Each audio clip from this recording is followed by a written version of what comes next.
Good day. Welcome to another episode of the Audible Local Ledger Reads to the Blind podcast. You can get more information at audiblelocalledger.org. Stay tuned for today's reading. Hi, I'm Libby, and I'll be reading you today's Cape Cod Times, dated Friday, March 1st, 2024. Today's weather outlook looks nice. It will reach almost 40 and will be sunny and partly cloudy tonight with lows dipping down into the low 30s. Over the weekend, however, the rain is back and it looks like it will rain Saturday, Sunday, and Monday. Highs will reach into the low 50s, and at night it will get down into the mid 40s. By special request from a few of our faithful listeners, we now present the lottery numbers. In Thursday's number games, for the midday drawing, we have numbers 8, 8, 8, and 7.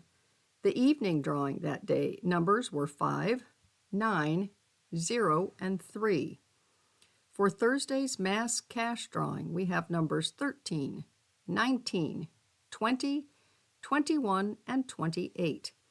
For the Powerball drawing on Wednesday, we have numbers 16, 26, 29, 38, 50, and the extra ball of 6. And finally, for the Mega Millions drawing last Tuesday, we have numbers 6, 18, 26, 27, 49, and the extra ball of number 4.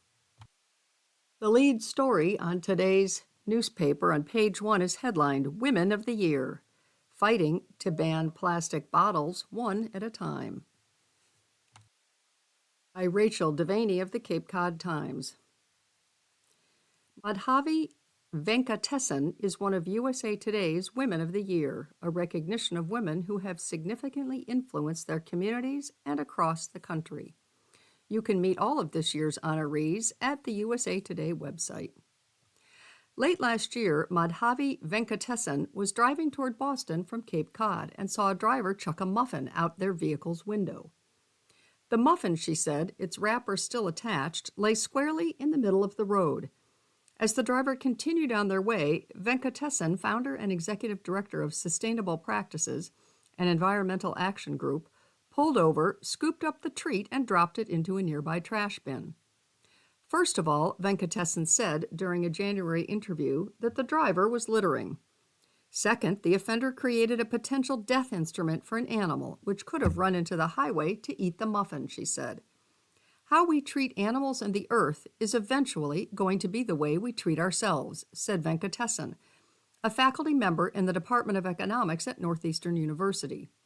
The decency and the compassion that you have shows how much regard you have for the most vulnerable. With economics and sustainability in mind, Venkatesan founded Sustainable Practices in 2016. Along with her nonprofit's team, she has seemingly broken the seal on plastic initiatives throughout Cape Cod and the islands. In 2019, Sustainable Practices initiated a municipal plastic bottle ban, which focused on eliminating non-emergency single-use plastic bottles by town governments and the sale of beverages in single-use plastic containers on municipal property across Barnstable County. By June 2021, all 15 towns on the Cape had the policy in place. In 2020, the group also initiated a commercial single-use plastic water bottle ban, which called for the prohibiting the sale of non-carbonated, non-flavored water in single-use plastic bottles of less than 1 gallon in size within town jurisdictions. By 2023, a commercial ban went into effect in 9 towns, including Brewster, Chatham, Eastham, Falmouth, Harwich, Orleans, Provincetown, Wellfleet, and Yarmouth. In January, Governor Maura Healey recognized Sustainable Practices with a citation, recognizing the organization's bottle ban efforts. On a state level, Healey followed the organization's lead in September, announcing she would sign an executive order banning the purchase of single-use plastic bottles by state agencies. We've drawn attention to the single-use plastic issue, but there remains much work ahead, said Venkatesan. Part of that work is raising awareness about the realities of recycling and bottle bills, which obscure the issue of plastic disposal and increased plastic in the environment, she said. Single-use plastic is rarely recycled into an originating product. It's downcycled. This means more plastic is added to our environment as replacements are created. Venkatesan, who was born in India, grew up in Illinois, and now lives in Brewster, said society needs to think about how economics and sustainability connect and how the current economic system is affecting the future for all of the Earth's inhabitants. Most of us are purchasing and behaving based on what's being marketed to us, said Venkatesan. But the system is broken. If we don't inspire critical engagement, we will continue to contribute to our own existential threat. Venkatesan answered the questions following during an in-person interview. The conversation was edited for length and clarity. Who paved the way for you? It's everybody from Ms. Matilda, who was my kindergarten teacher at Lads and Lassies Preschool in Evanston, Illinois, to Gerald Early, who was the director of the African American Studies Department at Washington University in St. Louis. He saw my dissertation when I was an assistant professor of business at Fisk, and he asked me to give a talk at Washington University. That changed the course of my life because I met my now ex-husband in St. Louis. We moved to New York, and I became an investor relations officer, which started my entire career path in CSR, or corporate social responsibility. Eventually, I divorced my husband and became a single parent and met a man to whom I became engaged. He was the reason I came to Brewster for the first time and fell in love with Cape Cod. All of these people, among many others, are a part of my journey. Each step I took, I didn't know what doors would open for me, but I wake up every day and I'm grateful. What is your proudest moment? When my son was in middle school, he was in a school contest. Part of that process was answering questions on stage. I wasn't supposed to be there. I was a single parent and I was commuting from the Cape to my work in Boston so he could stay in school in Brewster. I thought I had a meeting for work, but it ended up that I could stay. I sat in the balcony area and watched as he made it through to the very end of the contest. It was just him and one other person left on stage. When he answered the questions he was asked, I felt like if I had jumped off that balcony, I could have flown. It meant a lot to me that I could be there for him and for myself. Do you have a lowest moment? There are two. The first is when I lost my father in 2011. He died of liver cancer. My parents had gone to India and he was diagnosed there. When he came back, he was emaciated. It was then that I recognized how much my father meant to me. I was so busy taking care of my son and rushing through the day to day that I was just surviving. When he was gone, I quit my job at the Hartford Financial Services Group and took 1.5 years off. I had no job and I was depressed and so unhappy. The second lowest moment is when I got a phone call that my mother was in the hospital in September of 2022. I drove straight from Cape Cod to Knoxville, Tennessee, and stayed with my mother. She never recovered and passed away in the hospital. I'm an only child, but I have family. My mother has sisters and she had friends, but I did everything alone. I cleaned out the house alone and took care of everything myself. When I lost my mother, I became an orphan. Everyone is going to lose somebody.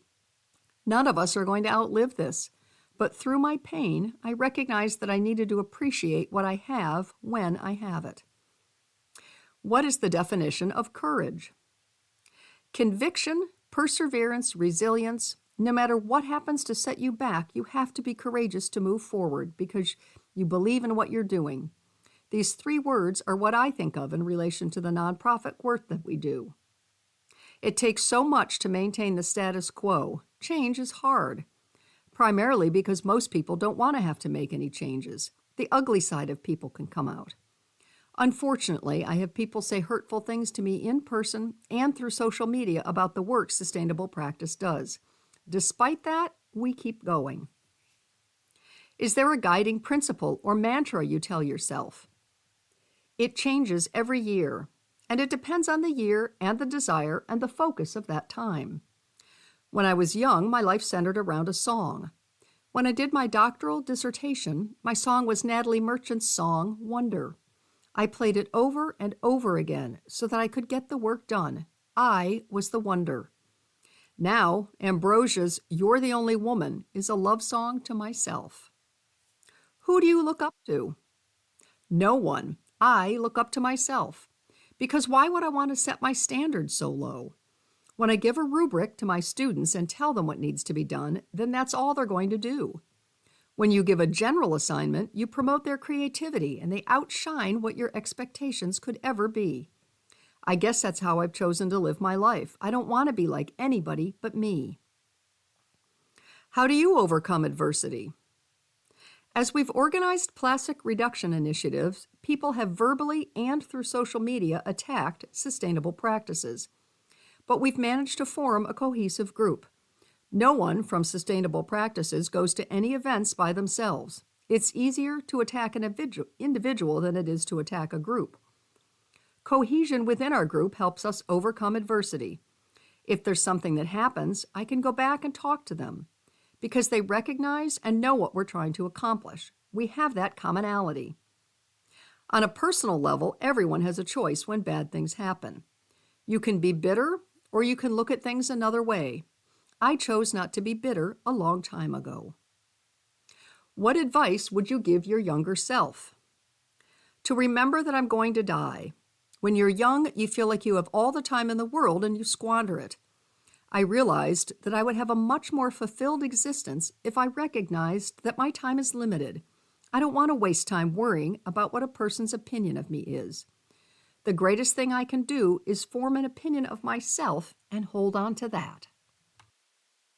Fraud and Scams, What to Look Out For on Cape Cod by Rachel Devaney of the Cape Cod Times. In early February, a man walked into a Mashpee Citizens Bank with his wife, fervently holding his phone in the air and tensely asking to withdraw $50,000 from his account, said Citizens Bank banker Fenton Solis.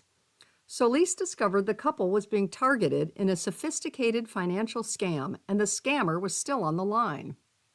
The con man convinced the couple that their PayPal account was compromised. To keep their money safe, the caller told them he had locked their funds in a digital account. He then pretended to transfer their call to the Citizens Bank fraud department. When the purported fraud department representative picked up the line, the couple was instructed to remove $50,000 in cash from their account. When Solis picked up the cell phone to speak to the caller, the line went dead.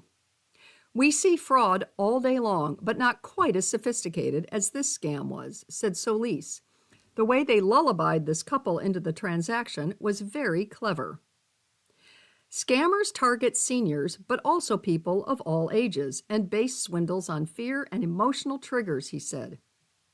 There are ways to prevent scams, said Darlene Skog, director of the Money Management Program for Elder Services for the Cape and Islands. The program, she said, trains volunteer bill payers to help consumers age 60 or older review bank statements, pay monthly bills, and balance checkbooks. The program was designed to help area seniors pay their bills so they can maintain their independence, but volunteers have also begun helping with scam prevention. Did Solis help secure the $50,000 account hack? Once the couple felt safe, Solis called the Mashpee Police Department, who came to the bank and filed a report. Solis also filed a report with Citizens Official Fraud Department and set up the couple with new financial accounts and debit cards. If the couple had wired the money to another account, it would have been incredibly hard or impossible to reverse the transaction, said Solis. If they had sent the cash in the mail, it would have been gone, he said. Tips and tricks to avoid scams. A bank teller will never call a customer on the phone to tell them their bank account has been compromised, said Solis. An authentic bank fraud department will begin with an email alert, he said. If a customer does receive a call from their bank, customers should hang up and either call the bank back themselves or go to the nearest branch to confirm their account is secure, said Solis. You should really be checking your bank accounts daily, or at least weekly, to make sure everything looks good, he said. Solis has been advising customers to use the tap feature on their debit card instead of inserting the card into card readers. Merchants like gas stations are notorious for being compromised by card skimmers, which steal account information from debit cards once they're inserted, he said. Similar to a chip card, Contactless payment transactions use a one-time security code that's unique to that transaction, according to the Citizen's website. This protects payment information from being used for future unauthorized purchases. If it's possible, use credit cards at gas stations or at high-traffic retail areas. That way, said Solis, criminals don't have access to your pot of gold. Skog agreed and said if credit is stolen, it can usually be disputed. About 2 years ago, we helped a gentleman recover $5,000 from someone who talked him into Christmas gift deals on his Discover card, said Skog. A great way for people to keep their financial accounts secure is by enrolling in the money management program, said Skog. Skog said program volunteers recently helped a consumer cancel a Netflix account she didn't know she was paying for. The volunteer spotted it and helped the consumer obtain a credit and cancel the charge, said Skog. Program volunteers also help clients push back against high-pressure phone sale calls for appliance and medical equipment warranties.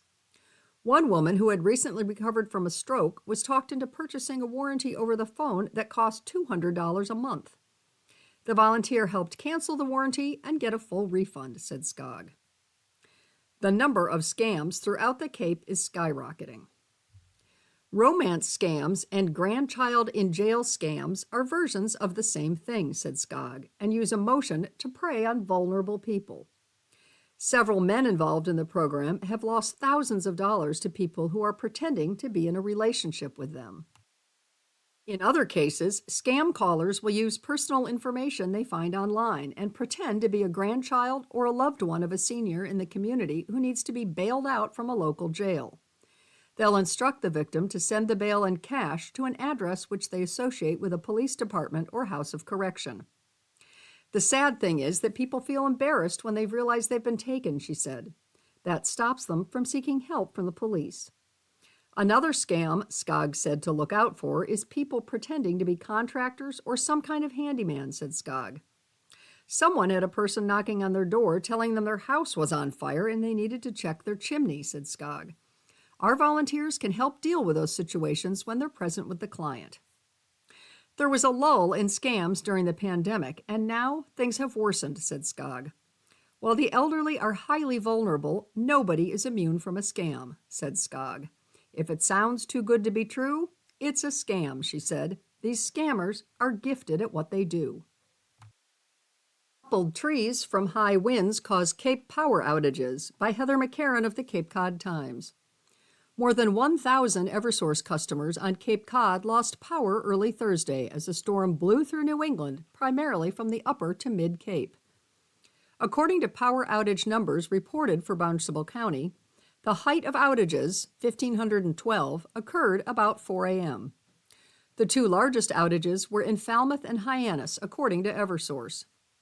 Close to 600 customers in each town lost power, said Eversource spokesperson Priscilla Ress in an email Thursday afternoon. She cited high early morning winds toppling trees onto power lines as the cause. As of 1 p.m., she said, almost all customers on Cape had power restored. Customers can stay up to date about outages and Eversource's response activities by viewing the outage map on Eversource's website. Massachusetts voters get early start on Super Tuesday, state reports. By Sam Drysdale of the State House News Service. Less than a week away from Super Tuesday, about 8.1% of Massachusetts voters eligible to vote in the presidential primaries have cast their ballots, state officials said. Secretary of State William Galvin's office released the latest voting update Wednesday, showing that 400,049 Bay Staters have voted for a preferred presidential candidate in the 2024 races. Of those who have submitted their ballots, 268,776 voted in the Democratic primary. 126,604 voted for a Republican candidate, and 4,669 for a Libertarian. Galvin's office reported 754,145 ballots so far have been mailed out to voters, of which 368,594 have been returned. Early in-person voting turnout stood at 31,455 people as of Wednesday. Early voting for the primaries will run through Friday, March 1st, today. There are nearly 4.94 million voters registered to participate in the March 5th presidential primary. Saturday, February 24th, was the last day for voters to register to vote in this year's primaries.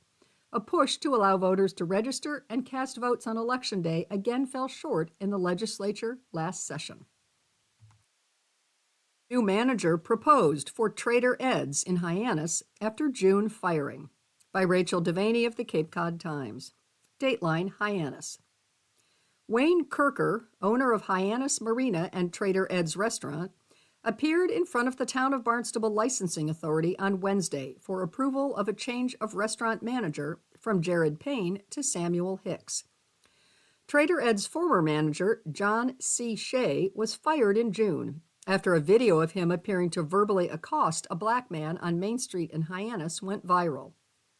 On September 25th, the State Alcoholic Beverages Control Commission approved Payne as the new manager for the seasonal restaurant. Payne has decided to take a job at a car dealership instead, Kirker told Licensing Authority board members. Kirker has owned the marina since 1977 and built Trader Ed's in 1990. Hicks is one of 3 people, including Payne, who had been considered for a management position at Trader Ed's, Kirker said. During the hearing, Interim Deputy Director of Asset Management and Licensing, Aaron Logan, asked Kirker to withdraw the change of management application without prejudice and then resubmit a new application for Hicks. Kirker agreed to do so. If Hicks is approved by the licensing authority, he will manage Trader Ed's this summer. The restaurant is currently closed for the season, Kirker said during the hearing. The criminal case against Shea, brought in connection with the viral video, is pending in Barnstable Superior Court. The incident, which began late on May 31st and extended to early June 1st, leaves Shea facing charges of 3 counts of threatening to commit a crime, assault to intimidate based on race or color, assault and battery to intimidate based on race or color, a civil rights violation, and intimidation of a witness. Shea is white, and the person who is alleged to have been assaulted, Milyan Phillips of Medford, identifies as Jamaican and Armenian. Phillips's foot was injured in the incident. Shea pleaded not guilty to the charges during his July 27th arraignment. Shea will return to Superior Court on April 11th for a final pretrial conference. It's the first Friday of the month and time for Sarah Lee Perrell. Thank you for being a friend. Columnist throws herself birthday bash.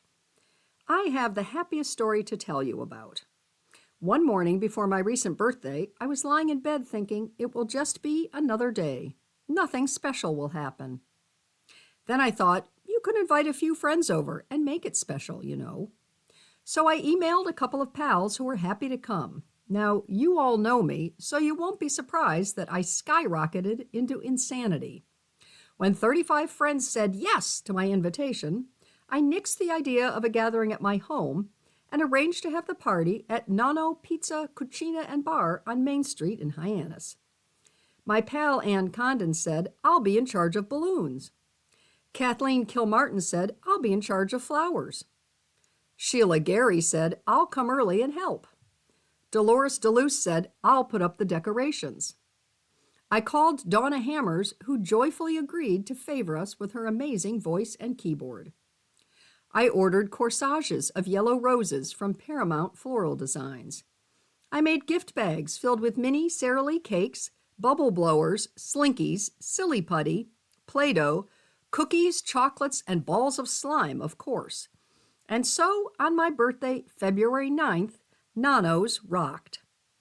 During the spectacular affair, my partygoers sang to me in unison words from the theme from the Golden Girls. Thank you for being a friend. Traveled down the road and back again. Entranced by the love enveloping me, I was in the center of a sea of smiles. Your heart is true. You're a pal and a confidant.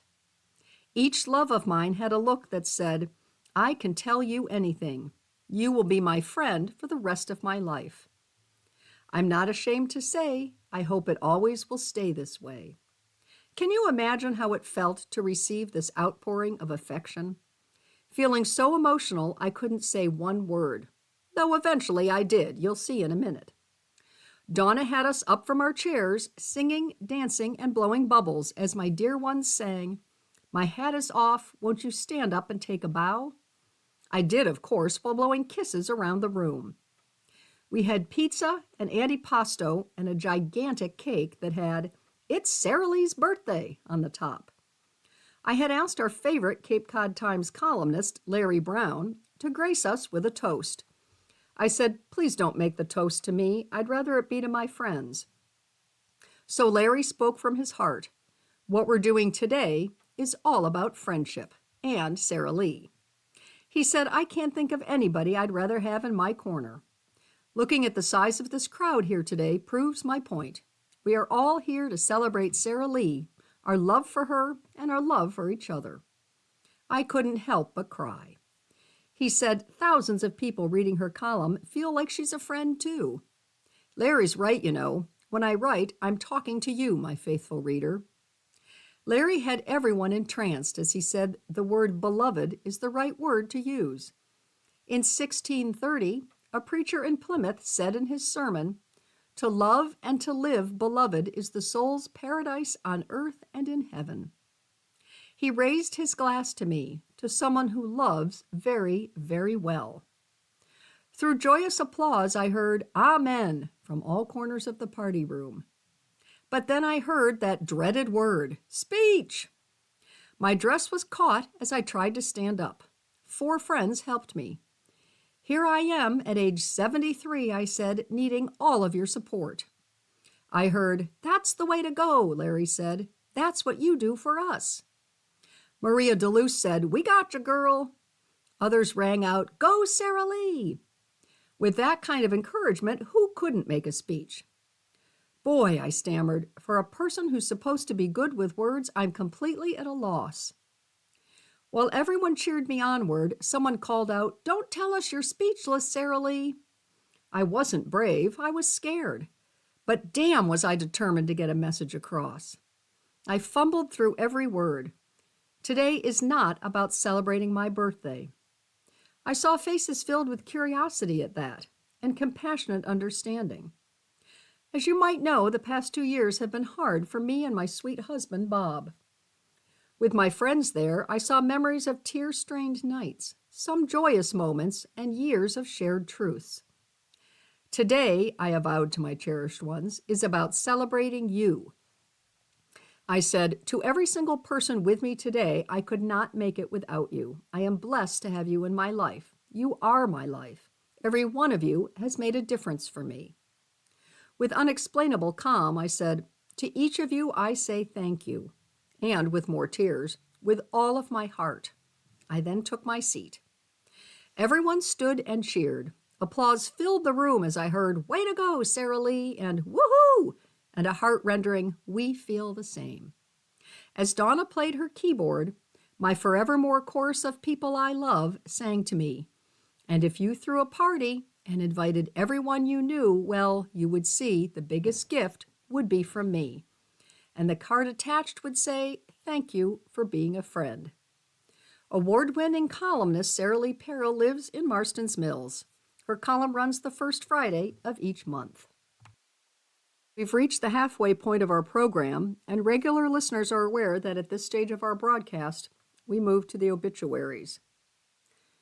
The first obituary today is for Dean Harlow Jeffs, dateline Centerville.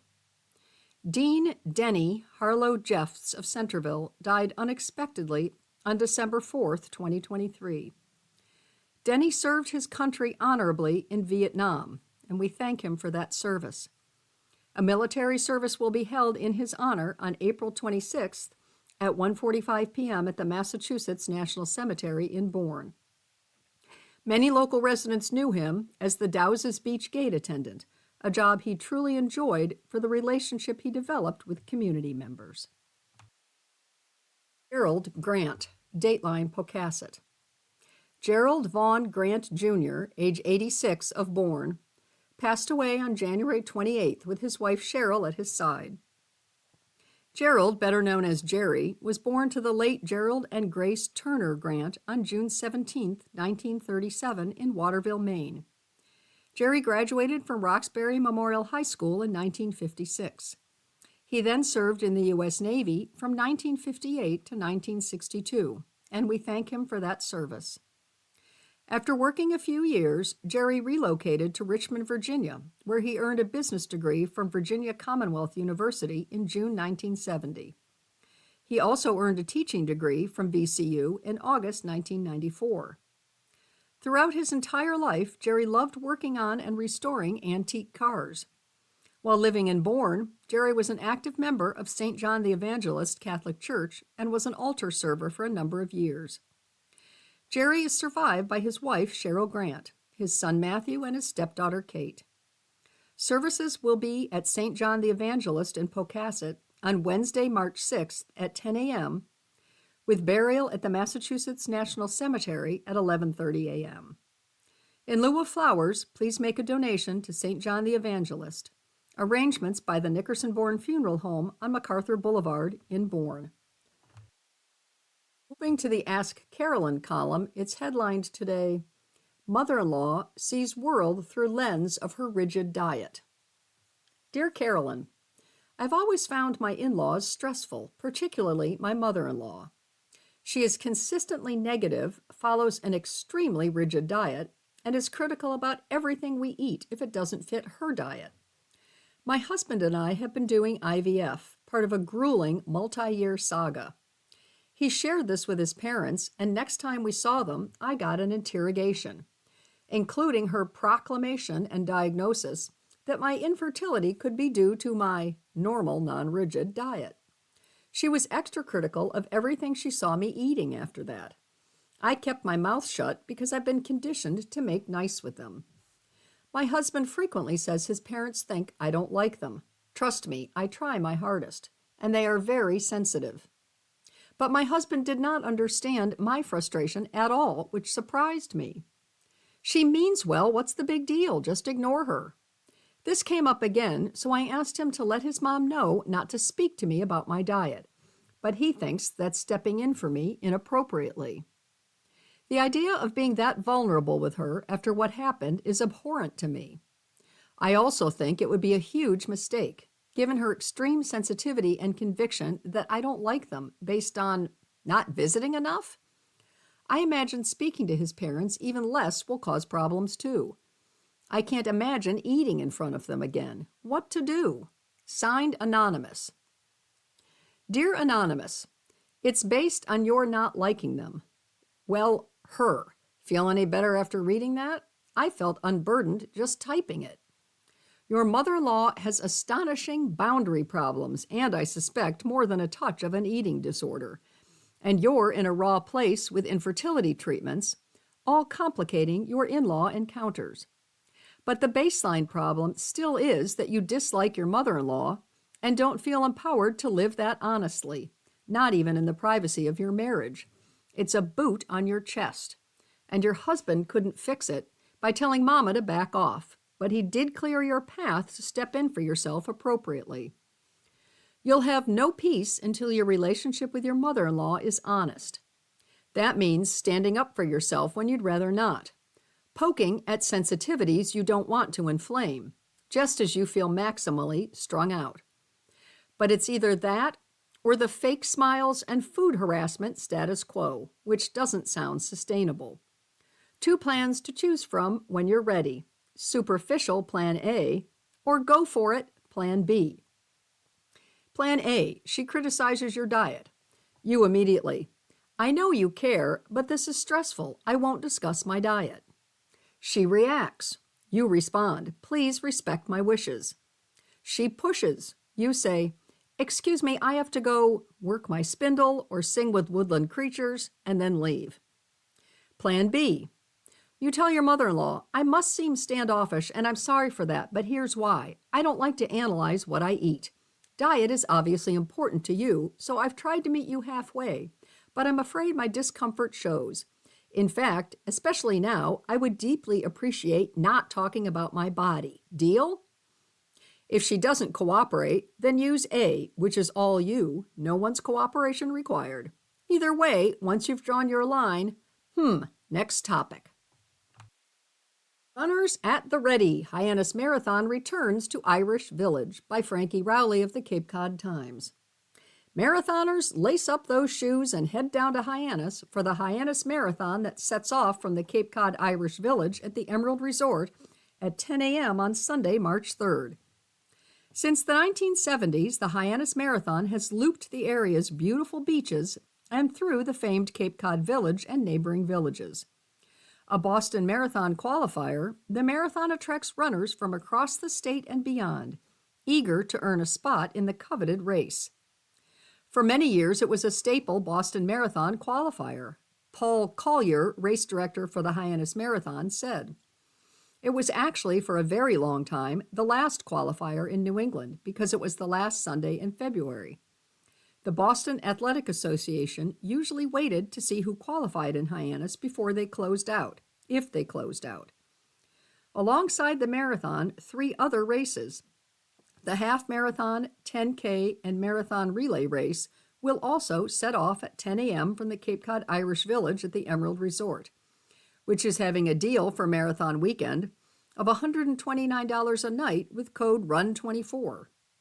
Participants in each race will run on the same course, but with modified paths depending on the race. The 10K, for example, does not extend into Centerville, covering only Hyannis and Hyannisport due to its distance. Participants can register online at hyannismarathon.com or try their luck registering on the day if any of the 2,000 bibs Collier has set aside for the races remain. Registration fees vary depending on the race. I have 2,000, so if I sell the 2,000 bibs, I've sold the 2,000 bibs, Collier said. Outside of the races, Bill Rogers, 4-time Boston Marathon winner and 4-time New York Marathon winner, will be hosting a signing and meet and greet at 2 p.m. on Saturday, March 2nd at the Emerald Resort, followed by a pasta dinner party with Rogers and Dave McGillivray, race director for the Boston Marathon, at 6:30 p.m. Tickets for the pasta dinner party are $22. "It's a nice little economic boost during the kind of dreary, rainy days," Collier said. "It gives us a little influx of people that are excited to be on the Cape." A 5K fun run, sponsored by Hanlon Shoes, will also take place at 7 p.m. tonight, followed by a complimentary dinner and beer at the Cape Cod Irish Village at the Emerald Resort. For a full list of events and more information, go to the Hyannis Marathon's website.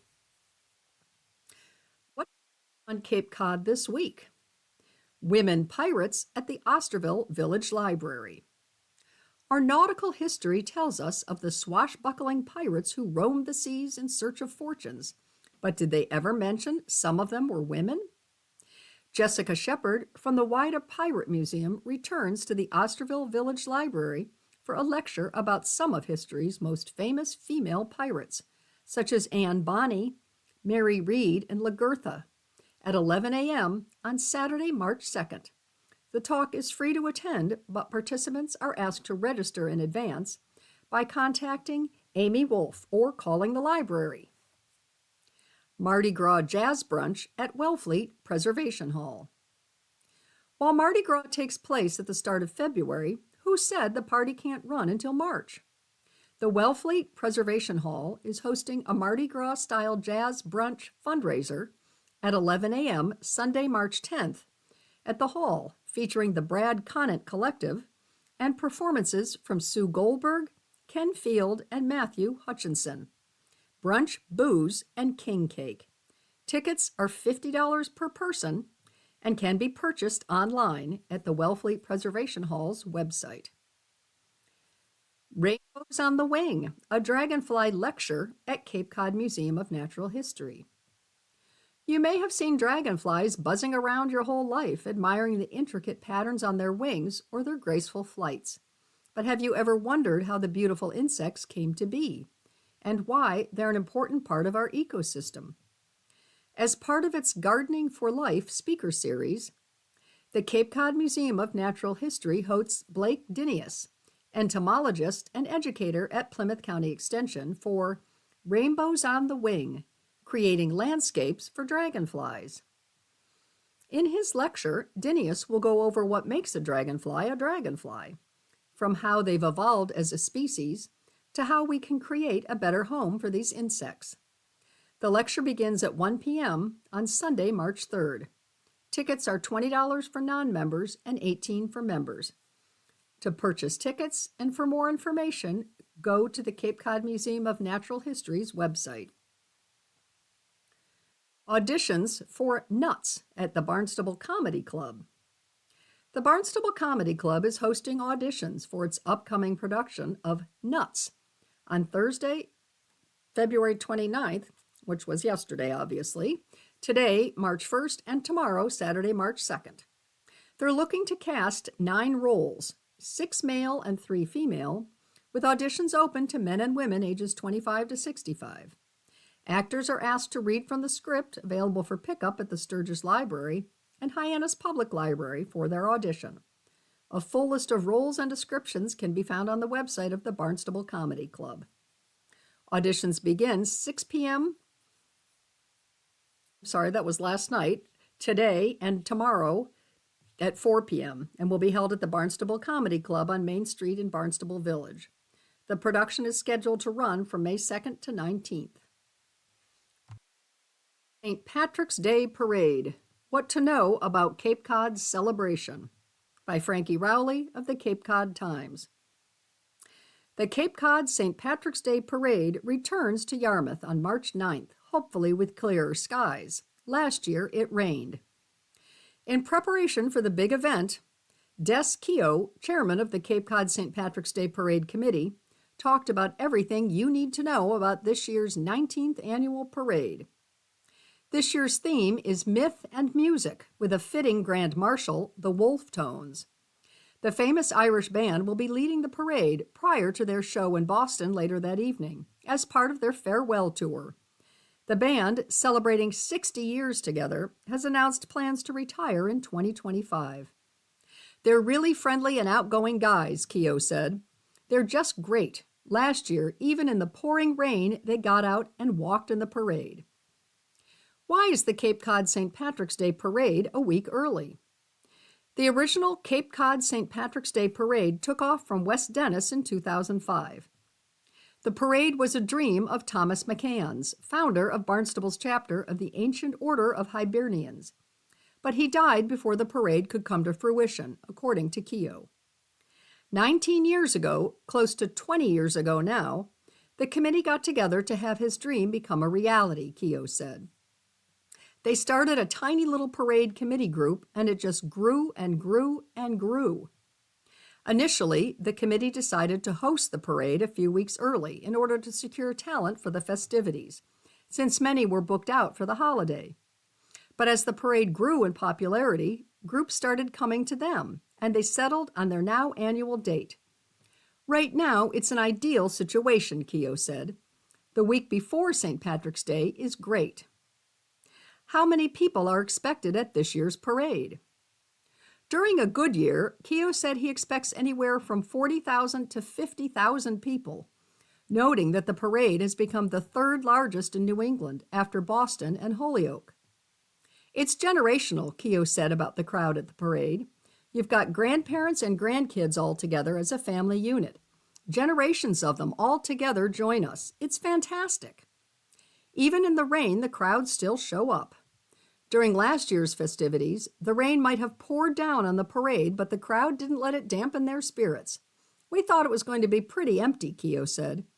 If you see photographs, there were people lined the whole way along. People had tents set up and rain jackets on. It didn't deter anybody. No one canceled. Everybody played in the pouring rain. What will happen during the St. Patrick's Day Parade? Last year, the parade saw around 120 groups partake in the festivities, and the committee spent $75,000 to throw the parade. At the time of this article, a full list of parade participants was still being finalized, but Keogh said they're on track to spend the same amount, if not more. I know it sounds corny, but I mean, everyone says the corny cliche, but when you see the people really happy, that's it for me, Keogh said. Of the confirmed participants, many returning favorites, such as the Yarmouth Minutemen, the Ancient Mariners Connecticut Fife and Drum Corps, and the Irish American Police Association Pipes and Drums are set to grace the parade route again on floats or on foot. The ancient mariners wheel the cannon and they fire it, Keogh said. They walk in their bare feet like pirates, no matter what the weather, and they fire the cannon every so many feet. It's going to get televised this year for the first time, professionally televised. What about food? Where to eat during and after the parade? Plenty of restaurants line the parade route, but if you're looking for proper Irish food, check out the Old Triangle or the Celtic Kitchen. The Old Triangle, Keogh's Irish pub on Main Street in Hyannis, will also host a pre-parade party on March 8th and a 4-course Guinness dinner on March 3rd. Tickets for the Guinness dinner are $60 and can be purchased online at the restaurant's website. What time does the Cape Cod St. Patrick's Day parade start, and what is the route? The parade sets off from the intersection of Route 28 and Long Pond Road in South Yarmouth at 11 a.m. on March 9th. The whole parade lasts for 2 hours, traveling 2 miles through downtown Yarmouth, ending at Higgins Crowell Road. Parking is available in several lots along the route, including the one at the Old Drive-In Theater, according to Keogh. The Muse in Provincetown will open March 1st at a new address. Here's why. By Gwen Friss of the Cape Cod Times. The Muse Restaurant and Cafe in Provincetown has opened every year since 1964. So when a snag in kitchen renovations threatened the Muse's 60th season, co-owners Ron Robin and Edmund Teo leased a temporary space a tenth of a mile down the street at 386 Commercial Street. Then the staff moved lock, stock, and lion carving, above the bar, to the Muse's temporary location, which is scheduled to open today, Friday, March 1st, in the space that was formerly Spindler's and part of the Waterford Inn. We'll have a pop-up restaurant noses the Muse at the Waterford, Robbins said. In our new home, there will be elements of the menu, but we cannot do the full menu because the kitchen space is much smaller, he said. 2 dishes that are fixtures on the Muse menu, shaking beef and Muse vindaloo, will be available during the year-long lease, Robbins said, along with daily specials, vegetarian and vegan choices. The vindaloo is spicy, but not outrageous, Robbins said of the Indian dish known for its levels of spiciness. We used to kid that it came with extra socks because the vindaloo would knock your socks off. Another change is that the leased space has only 50 inside seats compared to the 120 in the Muse's location under construction at 429 Commercial Street. Robbins said he and Teo are working with Muse chef Carlos Milan to explore the possibility of serving lunch or light afternoon fare in the temporary restaurant's 90 or so outside seats. But for now, the Muse will be open and accepting reservations 5 to 8:30 p.m. or so on Tuesdays through Saturdays, Robbins said, with hopes of opening daily for dinner and adding lunch service if enough staff can be hired. Back at 429 Commercial Street, construction workers were installing a new kitchen floor in the waterfront restaurant and some additional kitchen equipment, Robbins said, when the owners learned a structural study would be required. Robbins said the structure was originally built as a house in the 1860s and became a restaurant in 1936, which had been shored up with tree trunks that had to be replaced with steel and other modern construction materials. Robbins said he and Teo have been working with the Federal Emergency Management Agency, or FEMA, on flooding prevention and mitigation for the historic property. In terms of what customers will see when the Muse reopens for the 61st season, Robbins said there will be more seats, 143 up from 120, because the first-floor apartment is being moved upstairs. There will also be cosmetic improvements to the entrance. Run by former Boston radio personality Rockin' Ron Robin, the Muse is a Provincetown fixture that draws regulars as well as celebrities over the summer. Robin, who legally changed his name from Ronald Polcari, not from the restaurant family, said he generally didn't approach guests at dinner, but did stop to chat with tough guy actor Jason Robards. He said, "The tuna is good. And nothing else, Robin recalled with a chuckle. 4th Barnstable District seat, Who is Running This Year? By Eric Williams of the Cape Cod Times. The House seat for the 4th Barnstable District is up for election this year. The primary is September 3rd, and the general election is November 5th. The deadline to register to vote, update your voter registration, or change your party is 10 days before any election or town meeting. As of February 25th, 2 people are running for the seat. Michael Herman, a Democrat from Orleans, and Hadley Luddy, also a Democrat from Orleans. In January, State Representative Sarah Peake, a Provincetown Democrat, announced that she would not be seeking re-election in the 4th Barnstable District. What were the issues in the last election? During the last election, a key issue in the campaign was affordable housing. What are the anticipated issues for 2024? Ray Gottwald, chair of the Harwich Democratic Town Committee, said affordable housing was front and center. You have to put affordable housing at the top of the list, said Gottwald. We need to find a way to keep younger families on the Cape. In an email to the Times, Peter Hughes, chair of the Harwich Republican Town Committee, weighed in on an important issue in the race, writing, "It's all about housing, wastewater, funding, and replacing the bridges." This position consists of the towns of Chatham, Eastham, Harwich, Orleans, Provincetown, Truro, and Wellfleet. The Massachusetts House of Representatives is comprised of 160 members, each representing a district of approximately 40,000 people. As required by the Massachusetts Constitution, the House may not adjourn itself for more than 2 days, meeting year-round in either formal or informal session to introduce, consider, and vote on legislation. Massachusetts legislative salaries in 2023 started at $73,655.01 per year, plus $15,000 to $20,000 for expenses, depending on how far they live from Boston, according to National Conference of State Legislatures. Legislators in leadership roles receive more pay. State legislators in both the House and Senate serve in their roles for 2 years.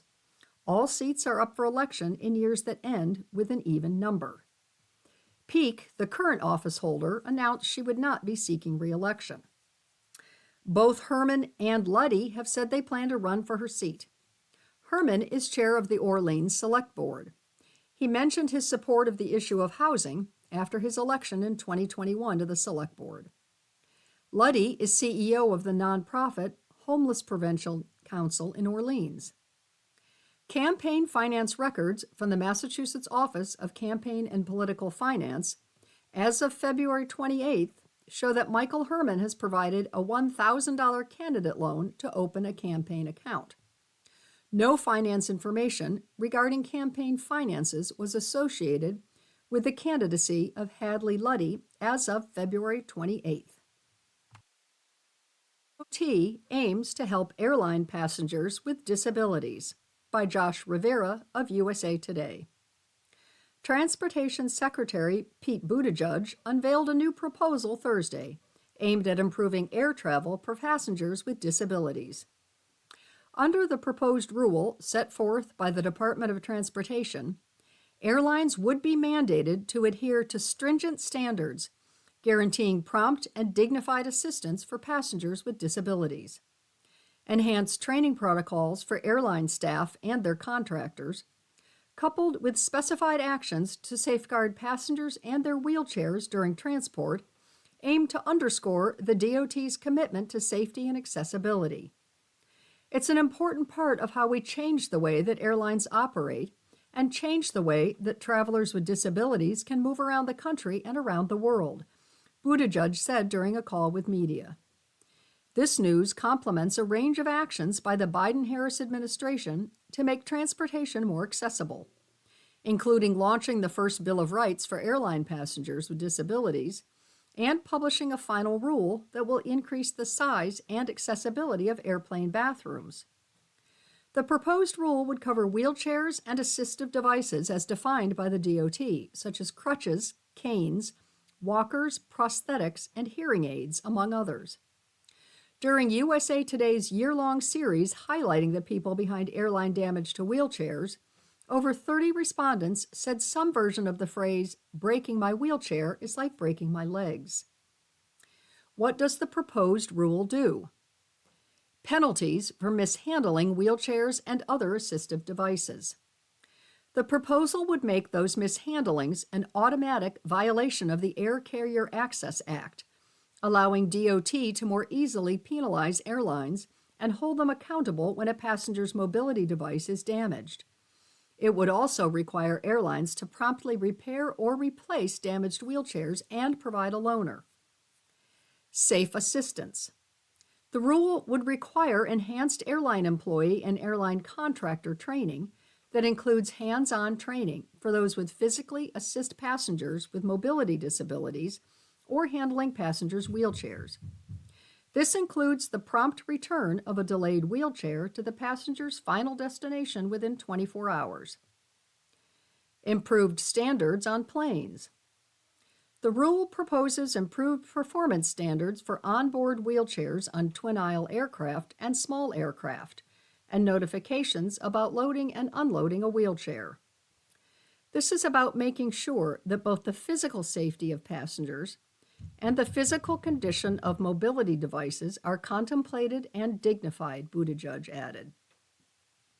The announcement has already garnered widespread support from Assistant to the President, Stephen Benjamin, Senator Tammy Duckworth, a Democrat from Illinois, disability advocates, aviation workers, and stakeholders convening for a discussion at the White House. This is really about helping passengers be better empowered to make use of the rights and protections that they already have, Buttigieg said. CDC. This older adults should get new COVID-19 shot, by Eduardo Cuevas of USA Today. The CDC recommends that people stay updated on their vaccines, especially people with weakened immune systems. Older adults should get another COVID-19 vaccine booster this spring, the Centers for Disease Control and Prevention said Wednesday. CDC Director Mandy Cohen endorsed a recommendation by the agency's advisory committee that adults 65 and older receive an additional updated dose of the vaccine that became available in September, as long as it has been at least 4 months since their last shot or 3 months since a COVID-19 infection. Most COVID-19 deaths and hospitalizations last year were among people 65 years and older, Cohen said in a statement.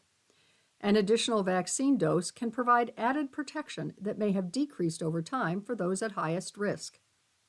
The advisory panel's decision came after a lengthy discussion about whether to say older people may get the shots or if they should do so. Earlier this season, CDC recommended immunocompromised people should get the same additional booster. COVID-19 remains a danger, especially to older people and those with underlying medical conditions. There are still more than 20,000 hospitalizations and over 2,000 deaths each week due to the coronavirus, according to the CDC. And people 65 and older have the highest hospitalization and death rates. The CDC and the Advisory Committee will continue monitoring COVID-19 vaccine safety and effectiveness, the release said. The CDC recommends that people stay updated on their vaccines, especially people with weakened immune systems. The recommendation comes ahead of a likely summer wave of COVID-19 infections. An uptick in cases has happened every summer since the pandemic began. And that's all I have time for today. This is your reader Libby saying thank you for listening.